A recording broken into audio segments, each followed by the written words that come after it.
Allez, salut mes petits canards, on fait encore un tuto pose de menuiserie aujourd'hui. La semaine dernière, j'ai posté la pose d'une menuiserie en rénovation, donc une menuiserie rénovation qui se fixe sur le cadre bois existant. Allez la voir si vous ne l'avez pas vu. Là aujourd'hui, on pose une menuiserie en applique. Alors une menuiserie en applique, qu'est-ce que c'est, comment on la pose, comment on prend les cotes, comment on prévoit de la commander, etc. Je vais tout vous expliquer dans cette vidéo. Vous êtes au bon endroit et puis vous allez voir surtout la pose de la menuiserie. Alors une menuiserie en applique, qu'est-ce que c'est? Une menuiserie en applique, c'est une menuiserie qui est posée dans le champ du complexe d'isolation. Je m'explique. Là on a un mur en aglo, là il est brut de chez brut. Hier on a fait le linteau et un petit coffrage pour l'appui. Ici qu'est-ce qu'on va avoir? On va avoir un carreau d'appui qui est ici, c'est de la pierre massive de 4 cm d'épaisseur qui va être collé à la colle sur le seuil qui est ici. Ça sera le seuil final de la menuiserie et par-dessus ça on vient de mettre une menuiserie en applique. Alors, pourquoi est-ce qu'on commande des menuiseries en applique? On les commande parce qu'à l'intérieur de l'habitation, ici, là, sur le champ, on a prévu de l'isolation thermique. D'accord? Là, en l'occurrence, ça sera d'isolation thermique placo et laine de verre. 10 cm hors tout, c'est-à-dire une laine de verre, on va mettre une GR32 de 80 mm et une feuille de BA13 sur ossature de type placo style. Donc, quand on est dans ce cas de figure et qu'on prévoit de le faire un petit peu à l'avance, on peut commander sa menuiserie pour une pose en applique, ce qui va permettre de fabriquer une menuiserie qui correspond parfaitement à l'épaisseur de votre isolation. Je m'explique en vous montrant la fenêtre qu'on a commandée. Alors la fenêtre, évidemment, on l'a commandée il y a 3 mois, ou peut-être même 4 mois, parce qu'avec le Covid, il y a eu beaucoup de problèmes. Donc une fenêtre tapée d'isolation, c'est ça. On constate quoi? On constate qu'elle est beaucoup plus large que des menuiseries classiques. Et en réalité, il faut savoir que la menuiserie classique, le dormant à proprement parler, c'est cette partie-là. On voit bien que c'est une partie qui est à la base seule, ok. Et ils viennent rajouter devant un tapé d'isolation. Donc un tapé d'isolation, c'est une pièce en aluminium assortie à la menuiserie, hein, évidemment, qui va permettre de prévoir l'épaisseur d'isolant que vous avez. Là, nous, on a 10 cm dans notre exemple, mais ça pourrait être 12, ça pourrait être 14, ça pourrait être 16, ça dépend vraiment de votre cas de figure à vous. Vous pouvez tout faire, ou presque, au niveau de la commande. Voilà.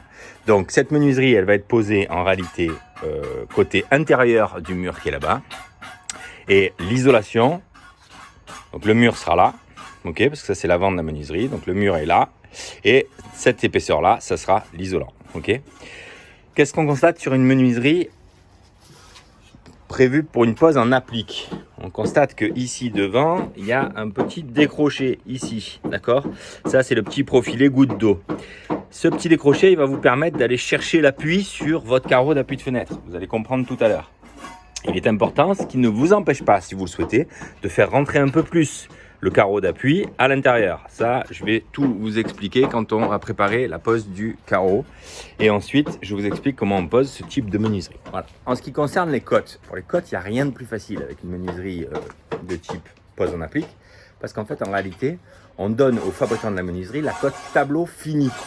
C'est-à-dire, imaginons là que mon mur, alors là il n'est pas fini, donc il va y avoir de l'enduit de chaque côté, il va y avoir 2 tableaux d'enduit qui vont être réalisés, il va y avoir un carreau en bas et de l'enduit en sous-face du linteau. Okay, donc là on va donner à mon fournisseur la cote tableau fini. Donc là aujourd'hui, vous voyez qu'on a 63 cm. Ça veut dire que j'ai prévu, parce que c'est mon habitude, j'ai prévu un tableau en largeur de 60 cm. Okay, 3 cm, c'est ce que je laisse en réservation pour les enduits de finition. Si on revient sur ma menuiserie, ici, la cote tableau d'une menuiserie en isolation, c'est ce replat là et ce replat là. Okay, c'est-à-dire que l'enduit fini vient quasiment à fleur de cette arête. Okay, et cette face-là de la menuiserie, les derniers 3 cm qui sont là, entre mes 2 doigts, eux, ils sont posés en applique sur le mur, d'où le nom de la menuiserie, posée en applique. Okay, donc là, si par exemple, je prends ma cote de ce tableau-là, je constate quoi? Je constate que c'est 60. Donc ça veut dire que là, aujourd'hui, ma menuiserie fait 63, mais une fois que l'enduit fini sera fait, elle fera 60. Et donc, voilà. En termes de hauteur, comment on fait pour mesurer? On mesure pareil le tableau fini. Alors, s'il n'est pas fini, vous le prévoyez, c'est tout. On prend quoi? On prend l'intérieur de cette face-là, là, ici, là où mon mètre il est posé. On vient ici, on se met derrière le regingot. Alors, attendez, parce que d'une main, c'est pas facile. Voilà. Donc là, on est à 91,5, 92 avec les pentes. Donc, Ça veut dire que le tableau fini de ma menuiserie, donc ici j'ai un carreau d'appui, pas de problème, ça c'est le bas de la menuiserie. Hein. Et ici mon enduit fini arrive là encore à fleur de là, ce qui est relativement joli parce qu'en fait une fois que la menuiserie est terminée, une fois qu'elle est terminée, qu'est-ce qui se passe? En fait en réalité l'enduit arrive sur cette arête là ici et sur cette arête là ici et là. Ok, mais ça vous allez le voir tout à l'heure, c'est peut-être pas très clair mes explications. Il t'a noté qu'en fait les menuiseries posées en applique c'est dans du neuf en règle générale, c'est-à-dire qu'en rénovation, comme son nom existe, on utilise le plus souvent des fenêtres rénovation. Quand on construit ou qu'on fait des très grosses rénovations où on enlève tous les doublages et on refait des doublages de partout, alors c'est très intéressant de se poser en applique parce que c'est mieux d'un point de vue des ponts thermiques, c'est beaucoup plus joli au niveau finition et accessoirement je dirais que la pose est plus saine, c'est-à-dire que moi j'aime pas trop les fenêtres en rénovation parce qu'on se pose sur un cadre existant, on ne sait pas dans quel état il est, on ne sait pas combien de temps il va durer. Quand on pose des menuiseries, alors là c'est de l'aluminium haut de gamme, quand on pose des menuiseries comme ça en aluminium, il faut bien se dire qu'on espère qu'elles vont durer 40 ans, donc si c'est une pose d'aluminium en rénovation sur un dormant existant, est-ce que le dormant va durer 40 ans? On ne le sait jamais. Voilà. Bon, c'est plus sain, en tout cas, c'est disons le top du top.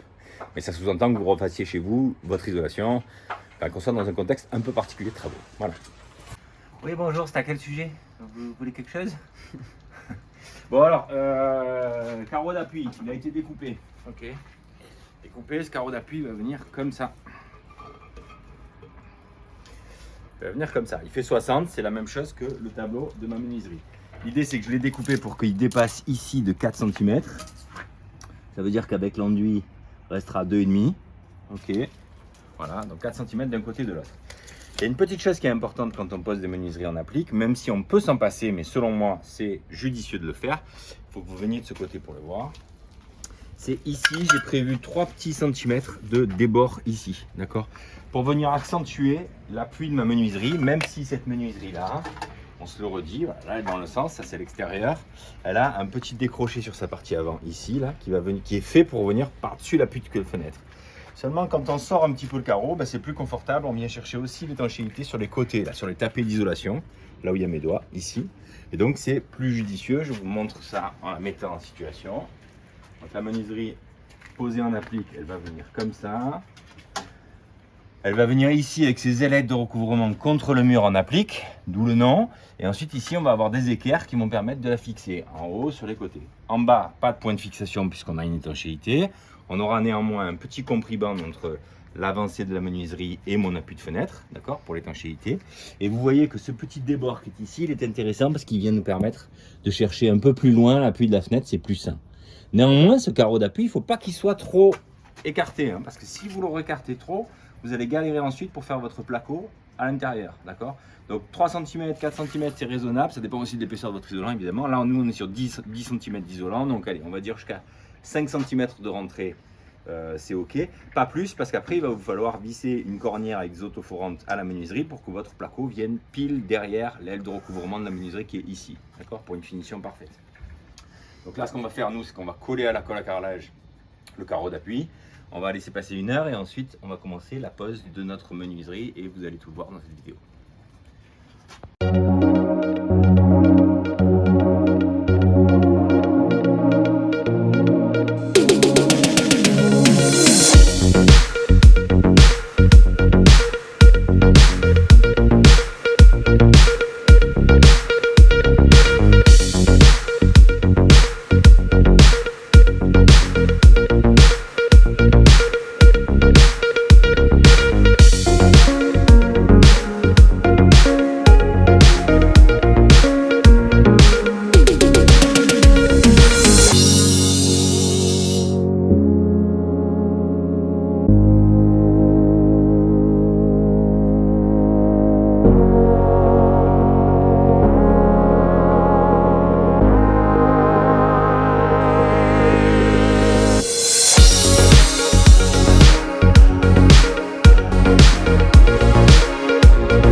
Ok, donc vous m'avez préparé un peu de mortier de ciment fondu, c'est pour bloquer les deux bords parce que la colle à carrelage elle est pas faite pour coller rapidement. Donc en bloquant les deux bords avec du ciment fondu et un petit peu le dessous du carreau là, mon carreau en fait dans un quart d'heure, 20 minutes, il est pas sec, attention, hein. Mais je peux travailler dessus sans le dérégler, sans le décoller, etc.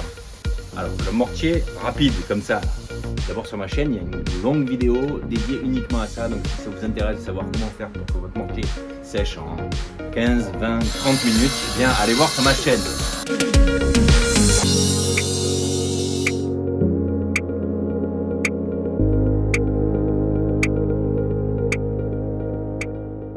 Bon, ça y est, on attaque la pose à proprement parler, concentrez-vous. Donc, vous l'avez compris, cette menuiserie, elle vient comme ça. Là, l'appui, il est fait, donc on est tranquille. La menuiserie, elle vient comme ça, s'appuyer sur le débord de carreau intérieur, d'accord? Et elle vient comme ça sur mon mur, voilà.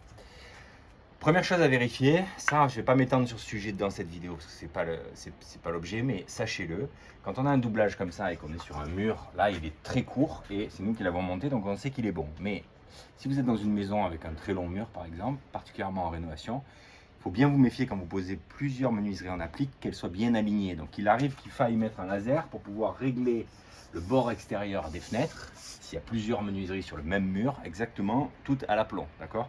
Ce qui pourrait vouloir dire, si votre mur c'est la tour de Pise, ce qui pourrait vouloir dire que votre menuiserie, elle ne serait pas forcément appuyée sur les agglos, mais elle peut très bien être légèrement décalée comme ça. Là, j'exagère, d'accord? Mais si on imagine en enfilade plusieurs menuiseries, on se pose la question de les aligner.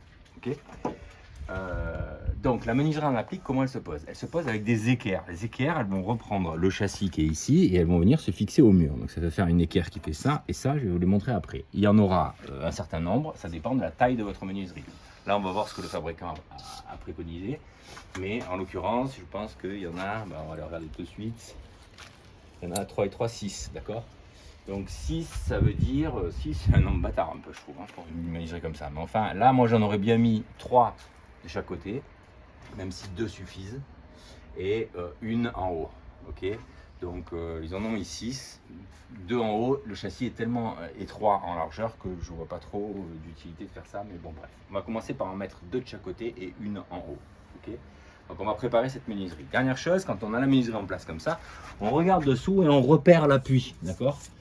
D'ailleurs, je vais le repérer en faisant un petit trait de crayon, comme ça je sais jusqu'où mon carreau intérieur vient sur ma menuiserie. Donc là, j'ai fait un trait. Ça, c'est ma limite arrière de l'appui de ma fenêtre sur le carreau d'appui. Ok. Donc là, on va préparer maintenant la menuiserie avec les équerres. Je vous montre comment ça se passe. On se met ici, on la met sur la tranche. Alors, les équerres de menuiserie, c'est ça. Ok. On va en prendre une. Ces menuiseries à l'huile, elles sont très souvent vendues avec ça. C'est une petite pièce qui vient exactement en fait dans la gorge qui est ici, comme ça. Elles se mettent comme ça et elles se tournent. Dans la mesure où elles sont tournées en force, eh bien elles sont rigides, d'accord? Et ça, la pâte vient se fixer ici. Donc, je place mes 2 latérales. Alors on va les équilibrer, hein? On va en mettre une ici par exemple et une là. Et là, je prends un tournevis plat et je viens serrer ma pièce en faisant ça. Je le fais, puis voilà. Là, elle est serrée, elle ne bouge plus. Ok, je fais ça sur l'autre. Je mets ici. Là, je fais tourner ma pièce et là, je suis serré. Ok. Maintenant, ça me permet de prendre mon équerre. Pour l'instant, on ne se pose pas trop la question des réglages. Simplement, on met en place les choses. Le petit écrou ici. Et là, on vient juste un tout petit peu serrer, pas trop. Le petit réglage final, on le fera à la fin. Parce qu'en fait, ces équerres et cet écrou vont nous permettre éventuellement de nous régler comme ça pour pouvoir créer un aplomb parfait de la pose de la menuiserie. Okay. Donc je fais ça d'un côté de l'autre. Je mets un tout petit coup de serrage pour pas que ça bouge, mais je ne serre pas du tout de manière définitive. Et là maintenant, je retourne ma menuiserie. Ici, je répète l'opération.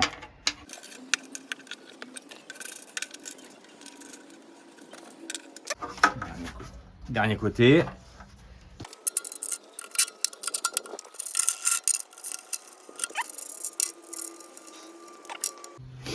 Maintenant, une chose très importante.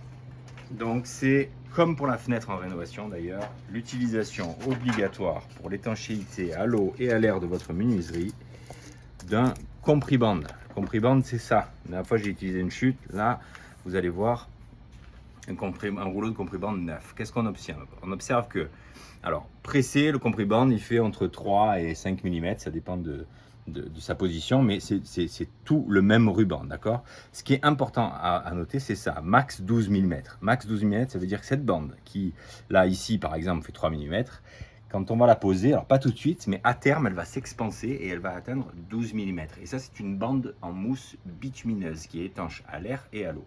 Ça, c'est devenu obligatoire quand on pose des menuiseries pour l'étanchéité à l'eau et à l'air. On ne fait pas ça avec un joint silicone ou acrylique ou je ne sais quoi d'autre, dont on ne sait pas comment il va vieillir. Ça, on sait comment ça va vieillir. On sait que dans 40 ans, ce compribande qui est fait exprès pour ça va très bien vieillir.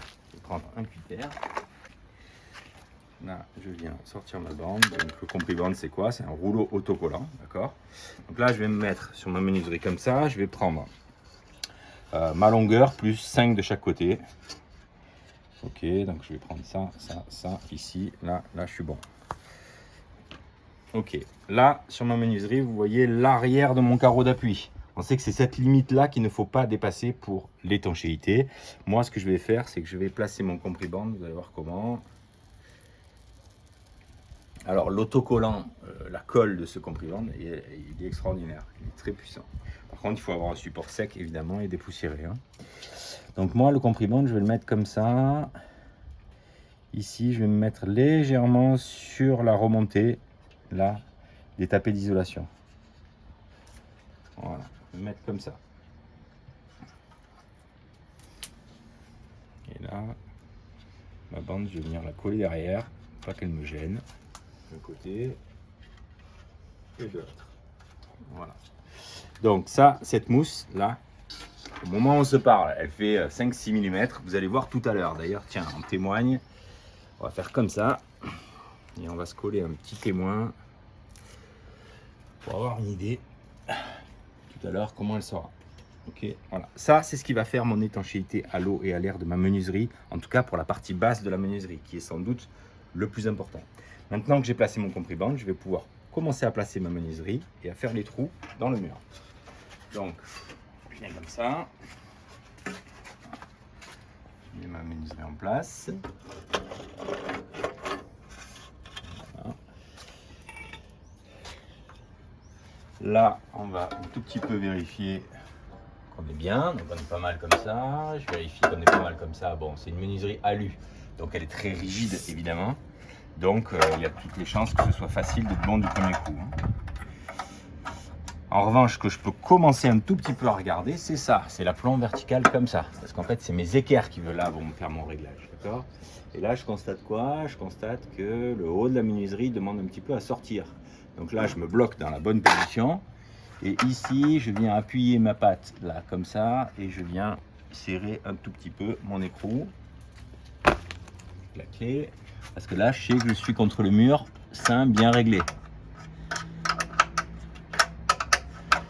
Une fois que j'ai fait ça, je n'ai pas besoin de serrer à fond parce que ça, ce réglage final, on le fera à la fin. Une fois que j'ai réglé ça, pareil, je viens mettre mon équerre bien comme il faut contre le mur. Et là, je lui mets un petit coup de serrage. Ok, maintenant on fait la même opération de l'autre côté. Donc je me mets ici juste pour avoir une petite idée de ce qu'il faut. Sachant qu'on n'est pas au millimètre parce qu'après on a toujours des cales qui permettent un petit peu de corriger des éventuels défauts. D'accord? Donc là, je me mets comme il faut. Voilà, là je suis pas mal. Je presserre un petit peu le truc. Ok, et en bas du coup, je mets mon équerre au bon endroit. Donc là, je sais que je suis à peu près dans ma position définitive. Donc maintenant, ce que je fais, c'est que je fais ça. Je vais faire un repérage ici du trou à faire. Alors moi, je préfère enlever la menuiserie, faire les trous, mettre bien les chevilles. Certains percent à travers les équerres. Mais le problème, c'est que je trouve qu'on a du mal à bien enfoncer la cheville une fois qu'on a fait ça. Donc là, maintenant, j'enlève ma menuiserie. Je la réserve, perfo, mèche de 8.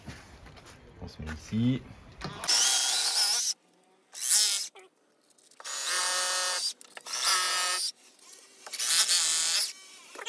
Là, j'ai refait un trou parce qu'en perçant, là, j'étais dans une partie fragile de l'agglo. Donc du coup, cet équerre-là, je vais légèrement la remonter. Cheville, harpon, spitz ou wurtz, c'est pour moi les meilleurs. C'est les plus solides, les plus résistantes, celles qui accrochent le mieux.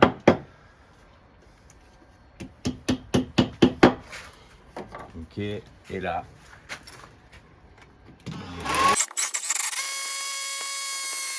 Là aussi, mon linteau il m'a fondu. Ouais, sur ton t-shirt, ça marche bien. Ouais, magnifique. Ouais, les chevilles harpon, c'est des bonnes chevilles, elles accrochent partout. Ok, maintenant, préparation des vis. Alors, moi j'utilise des grosses rondelles et des vis comme ça. Je les prépare. Il y en a une qui est déjà prête de la dernière fois. Donc on en a 1, 2, 3, 4 et 1, 5. Maintenant, il y a quelque chose que vous pouvez faire. Mais on va pas le faire. Donc rien du tout. Là, on s'apprête à mettre la menuiserie de manière définitive. Ok, mon compriband il est toujours dessous, donc mon étanchéité basse elle est assurée. L'étanchéité verticale, on la fera après avec un mastic silicone. Et là, ce que je fais, c'est que je prends mes vis, je me mets dans mes chevilles. Petit serrage. Pour l'instant, pas trop serré. Voilà, là j'ai juste mis les vis en butée, d'accord, mais je suis pas serré. Et maintenant on va passer de l'autre côté et je vais vous montrer le petit piège à éviter. Là, c'est au niveau. Ouais, mais ça je vais la mettre en dernier. Vas-y, viens de ce côté. Alors maintenant, une chose importante, c'est d'équilibrer le jeu des enduits, d'accord. Je vous ai dit que j'avais laissé 63 en maçonnerie brute et que ma menuiserie elle fait en tableau d'isolation, c'est-à-dire de là à là 60. Donc là maintenant on va se prendre ici et on va regarder l'épaisseur d'enduit à prévoir d'un côté et de l'autre, ok. Et là on s'aperçoit de quoi? On s'aperçoit que ici et là j'ai à peu près la même épaisseur, donc ça c'est un gage de qualité pour ma menuiserie. Là je sais que dans la latéralité ma menuiserie elle est bonne, alors je vais quand même faire une petite vérification d'un côté et de l'autre de mes aplombs, d'accord? C'est une chose importante. Là, elle est bonne, ma menuiserie, pas de problème. Donc là, maintenant, je vais mettre un petit coup de serrage.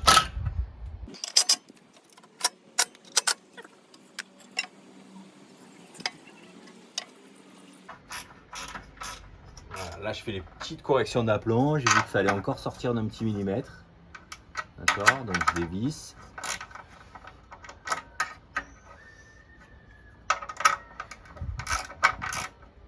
Et je serre. Ça commence à être pas mal. Donc l'avantage de la pose en applique, c'est qu'à toutes les étapes, en fait, vous allez pouvoir comme ça desserrer un petit peu, hop, remonter. Enfin, vous allez pouvoir corriger les éventuels défauts que vous avez. Et maintenant que c'est réglé pile poil, maintenant je fais mon petit serrage là-haut. Voilà. Donc là, on est pas mal du tout. Donc maintenant, il ne nous reste plus qu'à faire l'étanchéité des parois verticales côté extérieur. Ok. Donc pour ça, on va utiliser du mastic silicone. Silicone, pas acrylique, d'accord? Ça, c'est mon point de vue à moi. Le seul cas de figure dans lequel vous mettez de l'acrylique à l'extérieur, selon moi, c'est quand vous avez besoin peut-être éventuellement de repeindre une façade et que vous travaillez sur enduit fini. Mais si vous posez une menuiserie en applique, forcément, les enduits ne sont pas réalisés puisque c'est le propre même de la menuiserie applique. Donc là, maintenant, je vais me mettre ici, puis je vais faire un cordon de silicone un peu grossier sur la partie arrière de ma menuiserie, qui en fait sera, vous m'avez bien compris, derrière l'enduit. Donc là, on cherche juste à ne pas être, derrière l'enduit parce qu'il ne faut pas se perdre. Il ne faut pas qu'il devienne apparent ce mastic silicone. Donc là, voilà, là, il y a un petit défaut, on vient le corriger comme ça. Ça, c'est important pour l'étanchéité à l'air et à l'eau.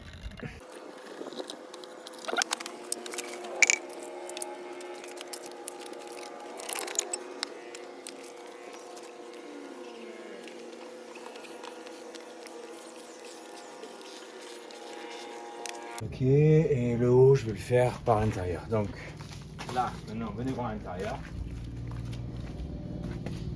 Si Si on est un ayatollah de l'étanchéité, ce qu'on peut venir finir de faire, c'est ça. On se met à l'arrière de la menuiserie là, et là on vient renforcer le silicone. Là, je viens noyer mon compriband pour être sûr de mon étanchéité.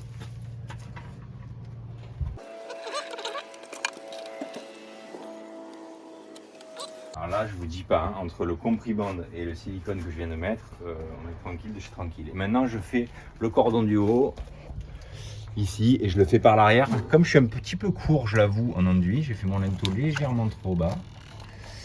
Je ne veux pas du tout me faire gagner, donc je préfère mettre du silicone ici. Donc là, je vais faire tout le trait de silicone du haut et là mon étanchéité à l'eau et à l'air elle sera terminée. La dernière petite touche Periglioni, c'est derrière le compriband, on peut tout à fait mettre un peu de mastic silicone ici, là, c'est-à-dire entre mon carreau d'appui et ici, là je peux venir faire un cordon. Alors là je me barde, j'ai toutes les couvertures de la terre sur moi, quoi. Il peut rien m'arriver.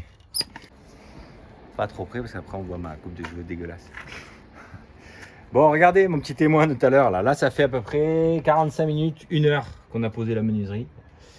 Donc là, vous voyez mon doigt. Hein. Donc là, on est à plus de 12 mm même, je dirais. Hein. Peut-être 13 ou 13 mm. Bon, là, il n'est pas encore complètement expansé, d'accord. Enfin, vous voyez qu'il s'est aéré, il a pris sa place. Donc en fait, c'est pareil dessous. Alors dessous, nous, on est en compression. Donc à un moment, il ne va plus pouvoir s'expanser, d'accord. Mais imaginons que le support était un peu irrégulier, c'est l'intérêt du compriband. Vous vous posez à plat, bah, c'est pas jointif, mais 1 heure après, ça devient, d'accord. Autre chose, quand on a un rouleau de compriband comme ça, on essaie de le resserrer comme ça, parce que c'est quand même bien pratique qu'il soit un peu comprimé au moment où on le place. Et on y met un bon petit morceau de scotch ici, là, pour éviter que tout le rouleau se décomprime dans le camion. Un peu comme là-bas. Un peu comme, ouais, exactement. Un peu comme celui-là qui s'est défait dans le camion. Et du coup, voilà. Ça n'empêche pas de l'utiliser, hein. Mais bon, c'est fait comme ça pour. C'est bien pour ça, quoi. Donc voilà pour le compriband et son expansion. Là, ma menuiserie pose en applique, elle est terminée. J'ai plus qu'à mettre le ventail dessus et c'est bon. Mon petit truc, c'est que je dirais qu'une 3e équerre, c'est pas mal. Il est très possible que j'en rajoute une parce que j'en ai par là. Mais en tout cas, pour ce qui est de la pose strictement préconisée par le constructeur et les normes, c'est ça, la pose d'une menuiserie en applique. J'espère que ce tuto vous rend service. Si vous voulez aller voir d'autres poses de menuiserie, allez voir la pose d'une porte PVC qu'il y a sur ma chaîne ou allez voir la pose d'une fenêtre en rénovation. Vous allez apprendre plein de choses sur ces poses-là. Je vous dis merci, à bientôt. N'oubliez pas de vous abonner, n'oubliez pas de mettre des likes. C'est ce qui m'aide beaucoup à progresser dans le référencement YouTube. Donc je vous remercie pour ça. À bientôt. Bye bye.